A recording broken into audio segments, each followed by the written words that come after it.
Guys, Kurt from Time Machine Transport. No, that's not coming from my truck. That's where I brush my teeth.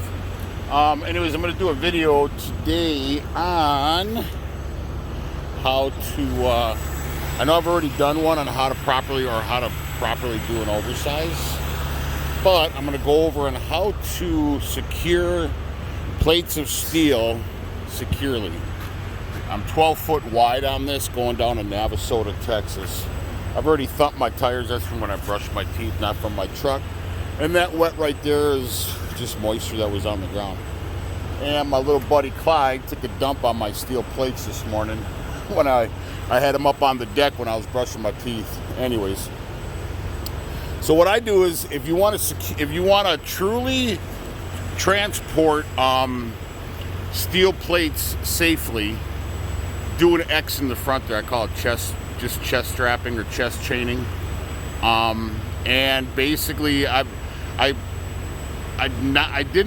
no one's ever taught me how to do this stuff. It was kind of learned on my own and watched other drivers. I've never seen anybody do it this way before, but I'm sure there's a lot of guys out there that do it. It just seemed very safe for me. I was hauling 2 large plates one time, oversized, and I had to dynamite the brakes, which means you have to, somebody stops real fast in front of you, you gotta jack on your brakes super hard. And the top plate ended up sliding. Thank God, and it can go right through your cab, believe it or not, if you're going fast enough. They've had a lot of drivers die from stuff, coils rolling over their cabs or steel plates going through them, or piping that once you dynamite the brakes, it goes right through the cab. So anyways, and then I want to show you something on my permits too. But anyways, this is for drivers, obviously. But what I do is I put 2 chains over the front there, and I go over that corner and that corner, and I take this chain. I couldn't get to the pocket hook.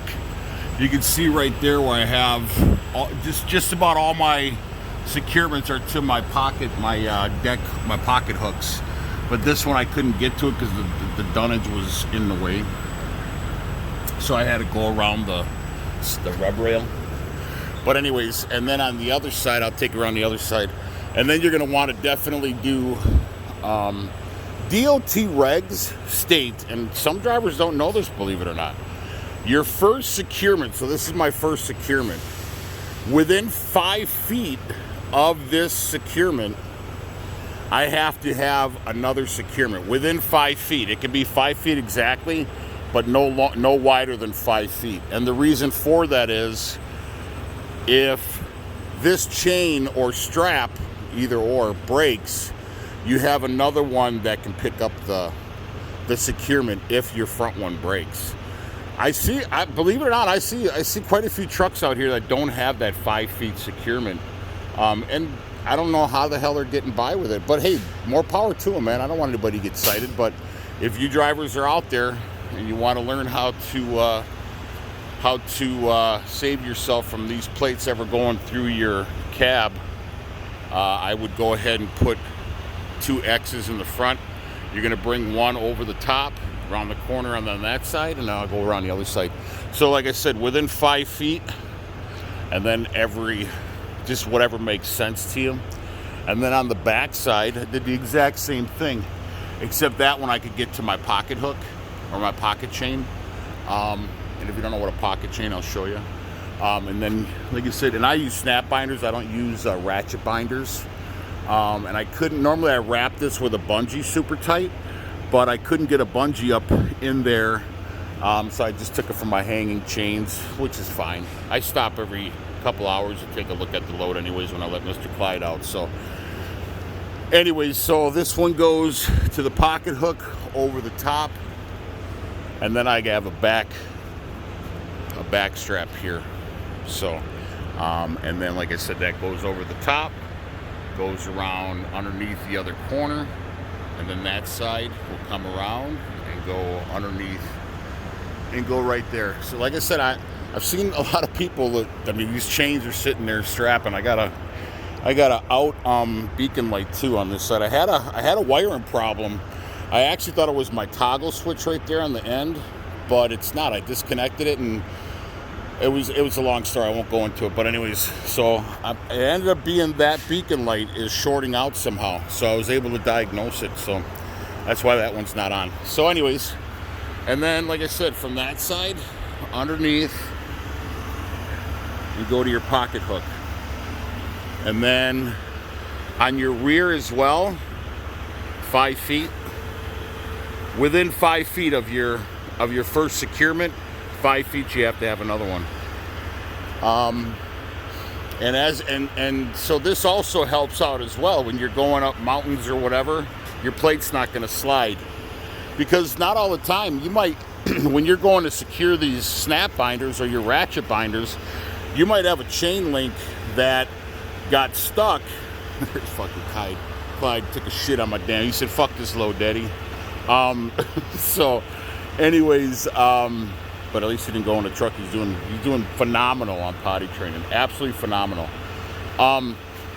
So, anyways, you could miss a link here, and you could go ahead and tighten up your chain with your binder, and down the road, you turn a corner or you hit the brakes or something, and your link finally comes through. Now your chain's all sloppy.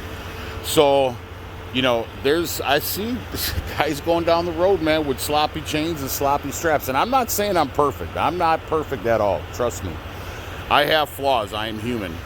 However, I check my shit 2 and 3 and 4 times, seriously. And I stop off and down the road. So, anyways, go over the front and the back with those front, with the chest strap and the back strap. And then there's your securement there. And like I said, I've done a video on how to properly do an oversized load. I'll do it while I'm on here in case people are watching that don't know about it. On an oversized load, you need 2 rear flags at the rear of your trailer. You need 2 front flags. I'll walk around to the front, but anyways, you need an oversized sign in the back. And I just used my pipe stakes to secure it in here. And then what I did was I just ran 2 4 bungees so that when I'm going down the road, this thing isn't being a parachute. The bungees can stop it from going out. Because I see a lot of guys that will hang it down on by their mud flaps, and they can't secure it on the bottom somehow, so they just let it flap in the wind. DOT can pull you over for that. Like I said, I'm not trying to act like I'm fucking perfect at all. I'm just trying to give you guys a way to not get pulled over. So anyways, I use my pipe stakes to put my oversized load sign up. Unless I could put it on the load itself, then I'll just strap that to the load, but obviously on this I couldn't. So I just used my pipe stakes, and that's how I secured my oversized sign. Anyways, you need 2 rear flags at the back of your trailer. You need an oversized sign. You need a back beacon light. In some states they don't require it, but it looks professional, so I just do it. You need a flag on all 4 corners of the widest part of your load.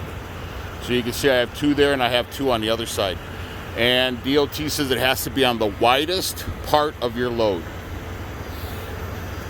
And then you always have to, in a lot of states you have to drive with your lights on. Some it's not necessary, but I always drive with my lights on when I have an oversized. And then the front of your truck, you got to have 2 flags, 1 on each corner of the rig. Morning. I'm good. How are you? I'm just doing a YouTube video from my channel on how to do an oversize. Have a great day. Que tenga buen día. Gracias. And then have an oversized sign in the front and have flashing beacons. Not every state requires you to have it, but like I said, it looks professional, man. So don't be a slouch out here. So anyways, I just wanted to do a kind of a quick video. I guess I chat a lot. So anyways, so let me show you this. What's up, Mr. Clyde? Hi. Boy, you are a daddy's boy. My truck has turned into a fucking daddy daycare. Yeah, my truck has turned into a daddy daycare. Yeah, which is fine. I love you. But my truck has turned into a daddy daycare because of you. He took my phone last night and hid it in his blankets. Anyways, hey, stop. But I want to show you guys something. People think that all semi drivers do is drive. Clyde, stop. So when you're driving a 12-foot size oversized, 12-foot wide oversized, you got to read literally a paragraph. This is Texas. Hold on, Bubba. Show you Arkansas. Clyde, stop it. God damn it. Stop. Oh, here's. So you got to read this as you're driving. I mean, they say the newer GPSs, because whenever you do an oversize, you have to stay on your route. A lot of people don't know this, but you got to stay. Every state gives you a specific route to adhere by, and if you get caught off of that route by a cop or whatever, you will get your oversize permit revoked. You ain't moving until you buy another one, and you will probably get a large citation.